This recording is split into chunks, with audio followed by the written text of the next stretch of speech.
Hello and welcome you with NDTV. I'm Vedant Agarwal. Our lead story, well, the Prime Minister has chaired a crucial CEC meeting of the BJP here in the national capital. The meet is to strategize over Rajasthan and Chhattisgarh. The lists are expected to be out soon. And what sources are indicating to NDTV is that 40 candidates have already been finalized for Rajasthan. Vasudha Venugopal is with us on the phone line. So Vasudha, the BJP's crucial brainstorming meet over Chhattisgarh and Rajasthan, 40 candidates have been finalized. The big question is, the BJP actually going to repeat its Madhya Pradesh strategy in terms of roping in central ministers and MPs to fight state elections? What are your sources telling you? Absolutely, Vedant. So I'm still at the BJP office and I'm told that I can see the Rajasthan netas walking out, at least a few of them. So the major part of the Rajasthan deliberations are over is what we've been told. And remember that in the last few days, there have been many meetings between state leaders and also national leaders, Home Minister Amit Shah, JP Nadda, and of course, yesterday Om Birla and Jagdeep Dhankhar also were sort of part of these deliberations. So a lot of meetings have taken place in the last 2-3 days, and today's meeting is a culmination of all those deliberations on Rajasthan. Remember, at least in Madhya Pradesh and also in Chhattisgarh, the BJP has come out with announcements of different candidates. In Chhattisgarh, they have already announced 21 candidates, and in Madhya Pradesh, the party has been proactive and it has announced 79 candidates. But Rajasthan, they've not even issued a single list yet. So, of course, there is a sense of urgency. But what we understand is the party believes that, according to its own internal assessment, that it is in a better position in Rajasthan to take on the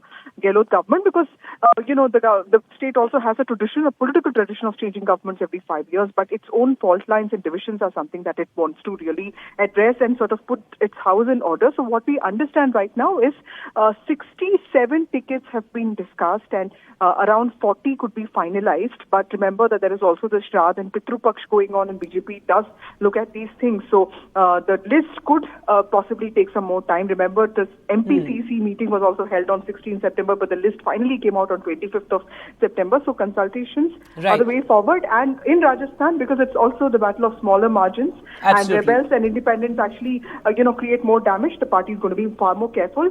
I understand the Chhattisgarh meeting is going to start right now. That's right, Vasudha. An important piece of information there, that the list perhaps could take more time to come out, but the brainstorming has been done by the BJP and 40 candidates perhaps have been finalized. But moving now from one poll-bound state to another, in Telangana, the Prime Minister's big rally was witnessed on Sunday. In fact, he also took a dig at the KCR government. He said his party is run by his family, and he also, in a masterstroke, announced the National Turmeric Department for Telangana as well, something that's been a long-standing demand by farmers of North Telangana. Here's a report on what the political ramifications of this are going to be.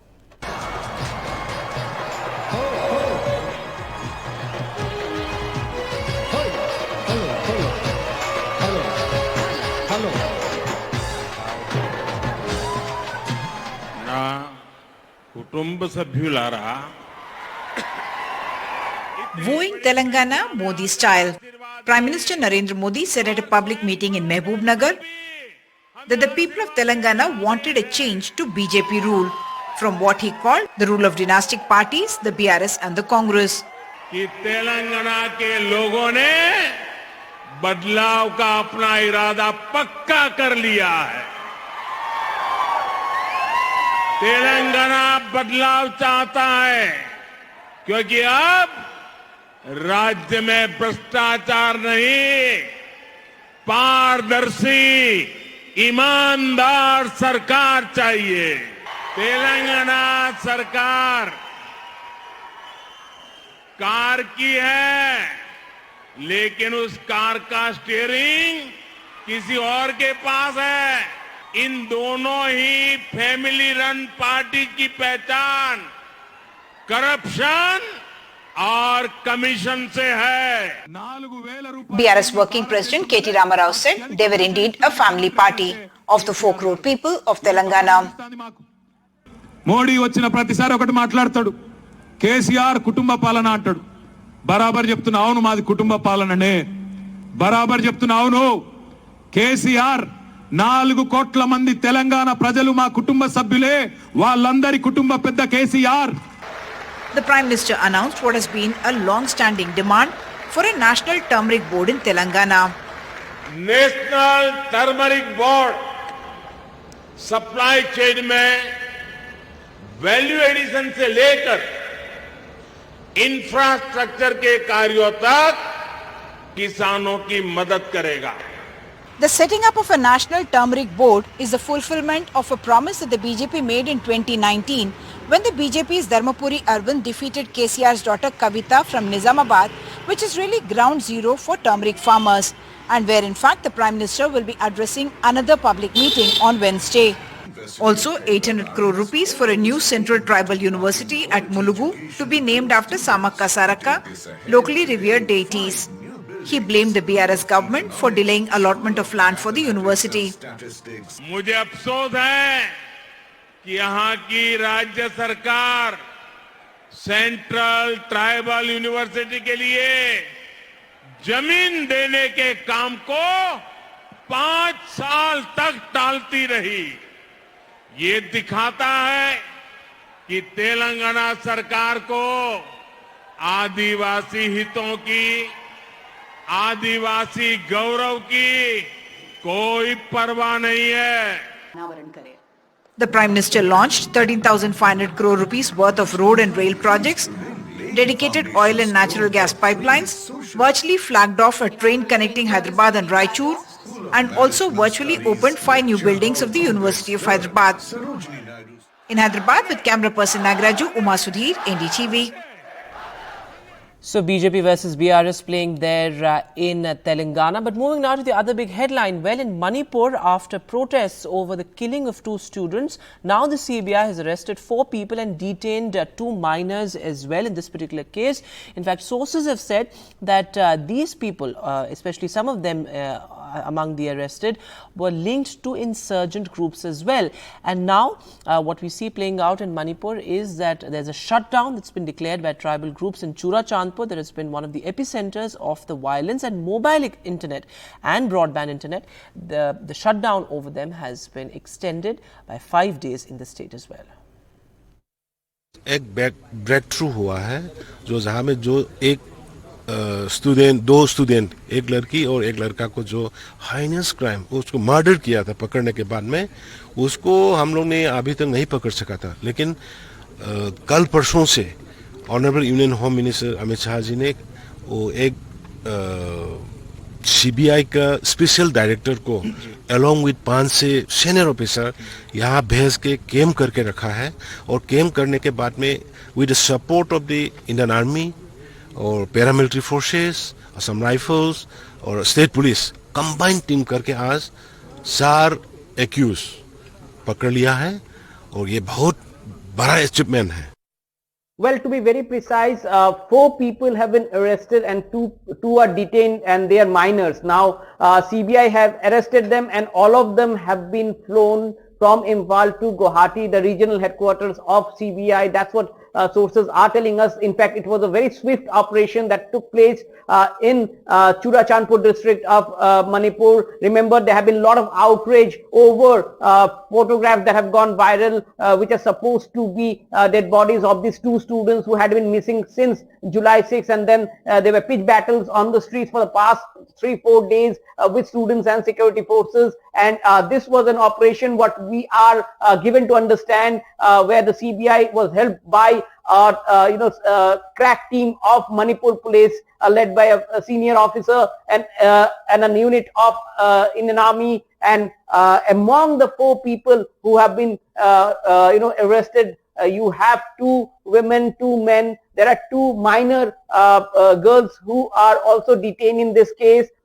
What we are picking up is that among the 4 arrested, at least 3 of them, the CBI sources and the police sources tell us have links with a rebel group, with an ethnic rebel group. Now, meanwhile, as this has taken place, these arrests have taken place, and they have been swiftly moved from Imphal to Guwahati for what sources are telling us to be security reasons. Protest has already erupted in Churachandpur. In fact, hundreds of people at this moment are camping outside. It has been peaceful as of now. They have been protesting against this arrest and only yesterday the NIA had arrested one person in connection to a case where they have found that militants were linked with Myanmar and Bangladesh with related who had fueled up kind of a situation which has added to the crisis. But now this is a major breakthrough which the CBI has got. So, well, another shutdown in Churachandpur. The situation remains sensitive. But moving now to news from Bengaluru, another massive cyber fraud in the Silicon City. Well, the Bengaluru police have cracked an over 800 crore rupee fraud. But how did the police actually get to the bottom of this uniquely planned scam? Here's a report.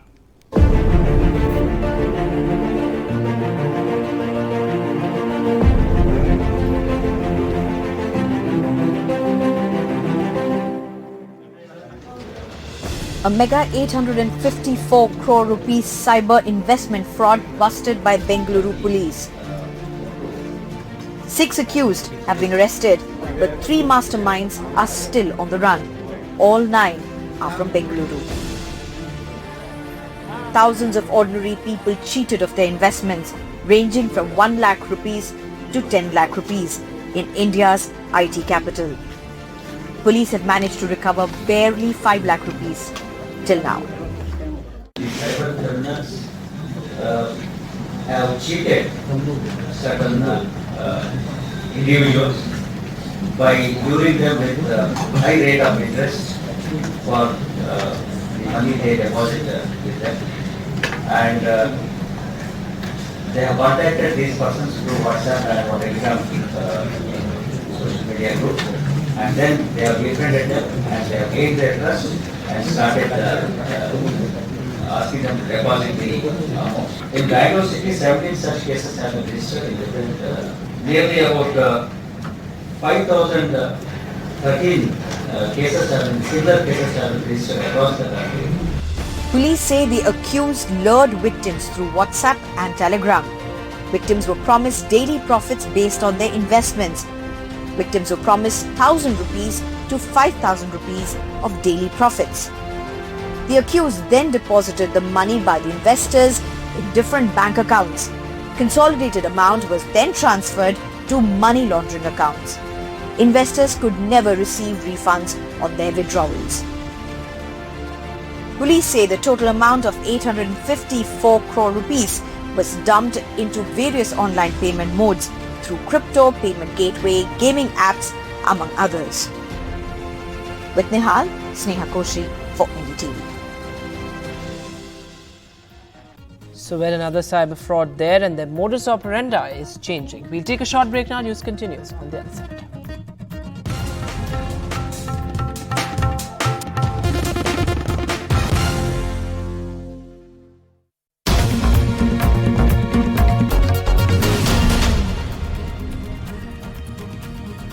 Welcome back. In international news, pro-China candidate Mohammad Muizzu won Saturday's presidential election in the Maldives. A result set to once again upend the relationship of the country with its traditional partner and a close ally, India. Here's a report.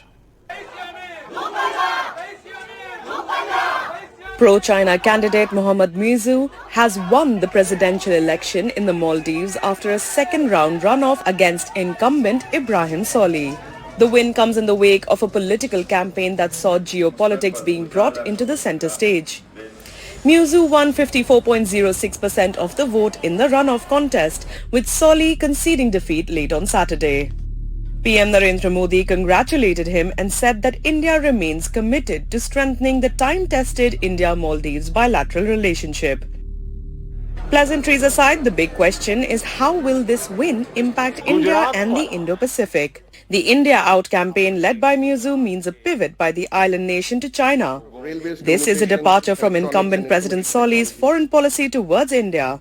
From additional financial assistance of more than 250 million for the Maldives, one of the main beneficiaries of New Delhi's Neighbourhood First policy, to pacts in cybersecurity and policing, Solih's tenure saw India-Maldives ties come closer, both strategically and economically. Muizzu's mentor is Abdullah Yameen, the creator of India Out campaign and former Maldives president who was jailed for corruption. Under Yamin, Muzu served as the construction minister. He played a pivotal role in the government's development program, in part funded by China through its Belt and Road Infrastructure Initiative. During his campaign, he had said that the incumbent president had allowed India an unchecked presence in the country. Muzu had vowed to remove Indian troops from the Maldives and balance the country's trade relations, which he claimed were heavily in India's favor. Soli will serve as a caretaker president until Muzu takes the helm on 17th November. So why is Maldives, an island nation of just 5 lakh people, so important to two Asian powers and the world? Maldives sits in a vital position in the middle of the Indian Ocean, located near one of the world's busiest east-west shipping lanes. The change of guard marks a shift in the geostrategic equations, with the advantage going to China. Vishal Vivek's report for NDTV. So, well, Maldives and India have been traditional partners, but now could there be a Chinese intervention? But staying with news from diplomacy, the Afghanistan embassy in India has announced that it will suspend its operations, citing lack of support from the Indian government and its inability to meet expectations in serving Afghanistan interests, and also a shortage of staff and resources. Well, India has responded to it, saying that we've always extended complete support to Afghan agencies here, the Afghan embassy particularly, and now there's also a statement from the Afghan Minorities Council saying that it's extremely regretful that the officials of the Afghan embassy in New Delhi have used the current political situation in Afghanistan as a tool to forward their vested interests. And now to Arunachal Pradesh's Tawang, located barely 25 kilometers from India's border with China. It hosted India's first high-altitude marathon in the eastern Himalayas. What a sight it was. Ratandeep Chaudhary has this report.